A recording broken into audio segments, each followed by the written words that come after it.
All right, great. Okay, shall we then? Yeah, let's do it. All right, here we go. Just be careful, guys. Watch your head here.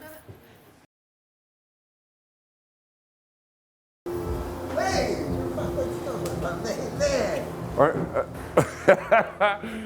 That's Steve. That just sums up Steve. I want to show you these old urinals.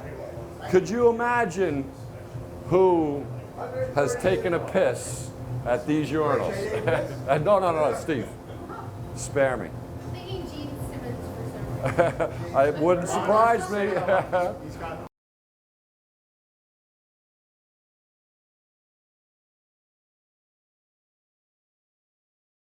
So this stage we've had, I was going to say most famously Green Day did an underplay here, but Ed Sheeran was here about 3 months ago. And he's like arguably the biggest star in the world these days, Ed Sheeran, right? He was on, excuse me, he was on the stage. Are we okay, Eddie? We're all good? Everything's fine. All right, come in. Yeah. Thank you. Eddie's got my back. He was just making sure that you guys were listening to what I was saying.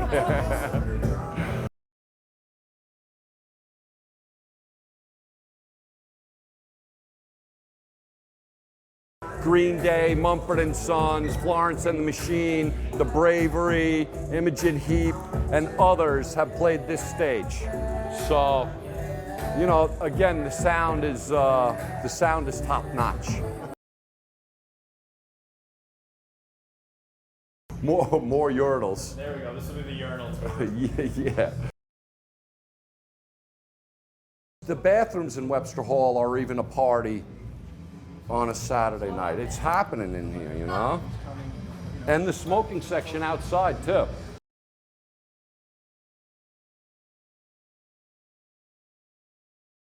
I wasn't here when they laid this tile, but they tell me that's been there since day one, this stuff. And you can see it does look like it. You can see how the marble stairs are worn from people gathering for 130 years. Webster Hall was built 1886, same year the Statue of Liberty went into New York Harbor.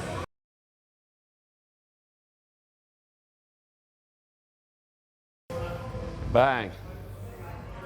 I love coming up here and standing here and watching people's faces when they come in and they see this room for the first time. They fucking freak out. They go running into the middle of the floor like little kids, and the dancing. It's really something to see. So this is the Grand Ballroom.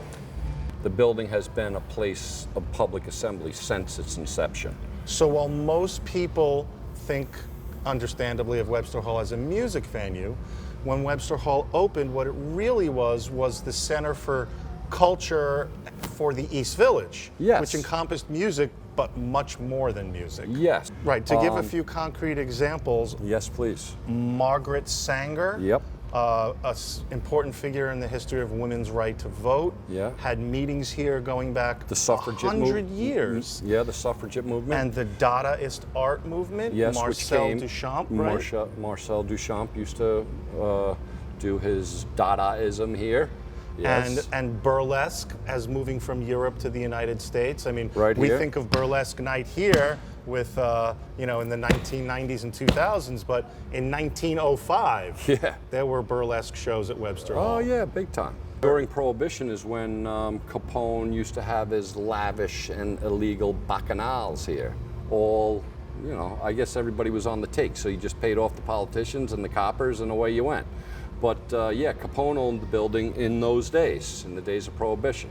And the story goes that he had an escape route from the sub-basement out in tunnels out into Union Square. We could use that once in a while.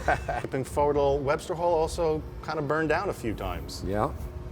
Most famously, I think it was in the 40s, mid-40s. Like a 4 or 5 alarm blast. Then in the 50s and 60s when it was RCA Victor Recording Studios. And there was a sound booth right out there somewhere? Yeah, they had different, it was cool, they had different risers. First of all, this was curtained underneath all the way around. During that time, stereophonic sound was discovered here at Webster Hall, in this room. It's pretty hardcore. And there's pictures of guys like Harry Belafonte and Elvis recording here. Yeah. Not, performing here. Sinatra. RCA Studios. So between RCA Studios and the Ritz, a Spanish group bought the building. They're northern Spaniards, the Galicians. I'm not going to speak with the, I think they have a Castilian accent up there. It's one of the things they're known for. The Galicians, they bought the building. And at that time, the immigrants were coming from all of Europe, from all over the world, but many Spaniards. And they wanted to keep their culture alive while figuring out how to live in America. So this was like their social club. The Ballingers' 25-year run running this place, that might be the longest it has ever been any consistent thing in the history of the entire venue. That's a long time. Could very well be. Look at this place. That's a long time. In this industry, to have never been shuttered. Of all the installations that ever happened here at Webster Hall, and I've been involved in about every one of them for the past 10 years, was this hallway. Brian got, was it Sharp? Sharp.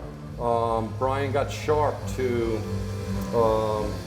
donate, to gift Webster Hall 130 flat screen TVs. Ranging up to which were not 65 like inches. the norm for the day. Now everybody has one. Okay. Halloween one year, there was, I think it was on this wall, guy in an orange prison jumpsuit smashes the TV. So we got him. I forgot about that. And about an hour later, he's walking out in cuffs into the back of the police car in his fucking prison outfit on a Halloween. Dick. Happy Halloween, asshole. Oh, that was his costume. That was his I love these costume. Don't even have to change. So could you imagine the harassment that kid got at the jail? Off the record, your favorite show. Can you even bring it down to a show? Well, it Yeah. was definitely Madonna because, hands down, Madonna came in and we were told don't make eye contact with any of these people. Her, don't make eye contact with Madonna. Liz, her publicist for all these years, and Danny is her handler. And Danny, God bless him, is this tall, but he's still a badass motherfucker. So Madonna showed up, we tried to bring her in the side door. They said, Madonna doesn't go in the side door. Madonna's going in the fucking front door. Said, all right, fine, great.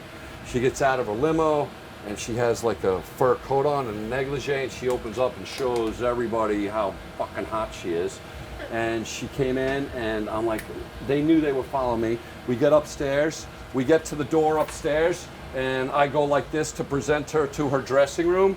And she was right behind me, and she kind of stopped, and everybody it was like one of those where they didn't expect her to stop, and she stopped, and she did this at me. She checked me out, I'm telling you. Madonna checked me out, it was great. As it all comes to a close, at least this chapter of the club, what is it for you who's, been here as long as anybody has, that really you would like whoever comes in takes the place over and what they do with it? What about like the soul of this do you want people to remember and understand? Like, what is that? If you, it's a difficult question, I know. Well, not but what is really. that feeling? I'll tell you what it is, and it's simple. I throw parties for a living, so I want when people come here to feel as though they're at a party, and that comes with good music, good people, and good booze. Those are the elements of a good party. And we serve them up very well for many years now. So hopefully when the corporate giant comes in, they will be able